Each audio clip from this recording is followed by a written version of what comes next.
Assalamualaikum warahmatullahi wabarakatuh. Salam sejahtera bagi kita semua. Kami dari kelompok 1 mata kuliah Pendidikan Pancasila dengan saya sendiri Adam Sultan Setiahadi, NIM 20113310 sebagai moderator, dan saya Senopati Gilas Prahara dengan NIM 20.11.3324. Dan saya Azila Ismi Karen dengan NIM 20.11.3312. Kali ini kami akan mempresentasikan hasil diskusi kami yang bertemakan P4.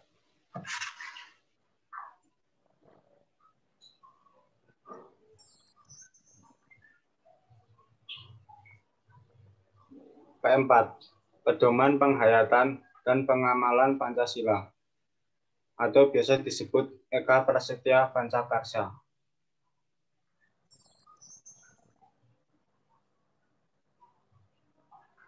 Pada presentasi kali ini, kami akan menjelaskan pengertian, tujuan P4, kelebihan dan kekurangan, sejarah, isu P4 masa kini, dan butir-butir Pancasila. Materi selanjutnya akan dijelaskan oleh Saudara Senopati. Kepada Saudara Senopati, waktu dan tempat dipersilakan. Terima kasih atas waktu dan tempatnya. Di sini saya akan menjelaskan tentang satu pengertian P4. P4 adalah lembaga yang bertugas melakukan sosialisasi dan pemantapan ideologi bangsa semasa Orde Baru. Next.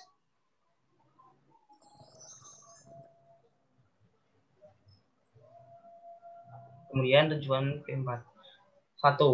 Membentuk pemahaman yang sama mengenai demokrasi Pancasila sehingga dengan pemahaman yang sama diharapkan persatuan dan kesatuan nasional akan terbentuk dan terpelihara. 2. Pengalaman Pancasila sanggup dan rela berkorban untuk kepentingan negara dan bangsa apabila diperlukan. 3. Mengembangkan rasa cinta kepada tanah air dan bangsa dan mengembangkan rasa kebanggaan kekebangsaan dan bertanah air Indonesia. 4. Memelihara ketertiban dunia yang berdasarkan kemerdekaan, perdamaian abadi, dan keadilan sosial. Next.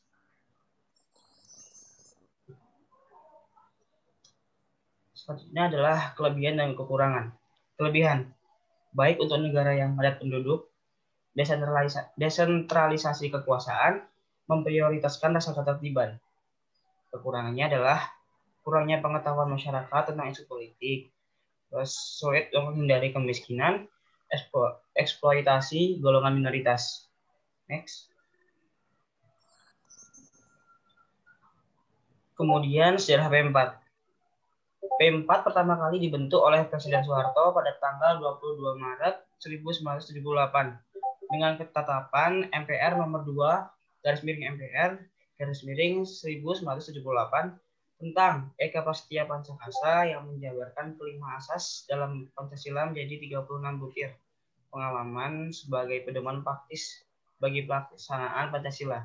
Namun pada masa reformasi, hukum ini tidak berlaku lagi karena ketetapan MPR nomor 2 MPR 1978 telah dicabut dengan adanya ketetapan MPR nomor 18 MPR 1998 dan termasuk dalam kelompok ketetapan MPR yang sudah bersifat final atau selesai dilaksanakan menurut ketetapan MPR nomor 1 MPR 2003 karena lebih dianggap sebagai program doktrin dari pemerintah semasa Orba. Terima kasih atas waktunya. Waktu dan tempat saya kembalikan kepada moderator. Baik, terima kasih atas penjelasannya. Selanjutnya, materi berikutnya akan dijelaskan oleh Saudari Azila. Kepada Saudari Azila, waktu dan tempat dipersilakan. Baik, terima kasih moderator. Di sini saya akan menjelaskan adanya isu P4 pada masa kini. Di era reformasi sekarang ini, segala macam bentuk doktrin sangat ditakuti sehingga menjadikan alergi terhadap segala bentuk doktrin dan propaganda. Akibatnya, penghapusan penataran P4 menjadikan generasi muda sekarang menjadi generasi yang tidak ada moral dan etika.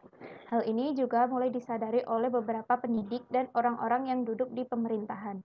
Oleh karena itu, P4 bereformasi menjadi bentuk pendidikan moral ala penataran P4, namun tidak bersifat doktrinasi atau propaganda ala penataran P4-nya pemerintah Orba. yang ditandai oleh salah satu bentuknya sosialisasi 4 pilar kebangsaan Indonesia. Yang selanjutnya, pengamalan butir-butir Pancasila. Yang pertama ada dari sila pertama, ketuhanan yang Maha Esa. Bangsa Indonesia menyatakan kepercayaannya dan ketakwaannya kepada Tuhan yang Maha Esa. Manusia Indonesia percaya dan takwa terhadap Tuhan yang Maha Esa sesuai dengan agama dan kepercayaannya masing-masing menurut dasar kemanusiaan yang adil dan beradab.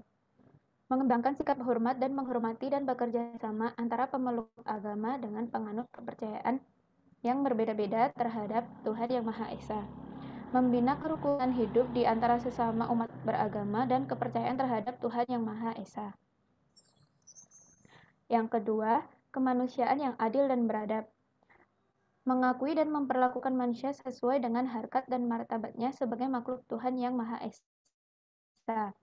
Mengakui persamaan derajat, persamaan hak, dan kewajiban asasi setiap manusia, tanpa membeda-bedakan suku, turunan, agama, kepercayaan, jenis kelamin, kedudukan sosial, warna kulit, dan sebagainya. Mengembangkan sikap saling tenggang rasa dan tepat selera. Yang terakhir, mengembangkan sikap tidak semena-mena terhadap orang lain. Yang ketiga adalah persatuan Indonesia. Yang pertama, mampu menempatkan persatuan, kesatuan, serta kepentingan dan keselamatan bangsa dan negara sebagai kepentingan bersama di atas kepentingan pribadi dan golongan. Yang kedua, sanggup dan rela berkorban untuk kepentingan negara dan bangsa apabila diperlukan. Yang ketiga, mengembangkan rasa cinta kepada tanah air dan bangsa. Dan yang terakhir, mengembangkan rasa kebanggaan kebangsaan dan bertanah air Indonesia. Berikutnya, dari sila keempat, kerakyatan yang dipimpin oleh hikmat kebijaksanaan dalam permusyawaratan perwakilan. Pertama, sebagai warga negara dan warga masyarakat, setiap manusia Indonesia mempunyai kedudukan, hak, dan kewajiban yang sama. Tidak boleh memaksakan kehendak kepada orang lain, mengutamakan musyawarah dalam mengambil keputusan untuk kepentingan bersama. Yang terakhir, musyawarah untuk mencapai mufakat diliputi oleh semangat dan kekeluargaan. Yang terakhir dari sila kelima, keadilan sosial bagi seluruh rakyat Indonesia, yaitu mengembangkan perbuatan yang luhur, yang mencerminkan sikap dan suasana kekeluargaan dan kegotong royongan, menjaga keseimbangan antara hak dan kewajiban, mengembangkan sikap adil dan terhadap sesama, menghormati hak orang lain. Demikian presentasi dari saya, lebih dan kurangnya saya kembalikan kepada moderator. Baik, terima kasih atas penjelasannya. Dari presentasi materi di atas, dapat kita simpulkan bahwa penataran P4 sangat dibutuhkan pada masa kini, mengingat banyaknya generasi muda yang masih kurang memiliki etika dalam berperilaku dan tidak mencerminkan sikap serta perilaku yang terdapat dalam butir-butir Pancasila. Namun, sebaiknya jangan sampai terjadi pendoktrinan seperti pada masa Orde Baru. Demikian presentasi dari kami. Kurang lebihnya mohon maaf. Wassalamualaikum warahmatullahi wabarakatuh. Sekian, terima kasih.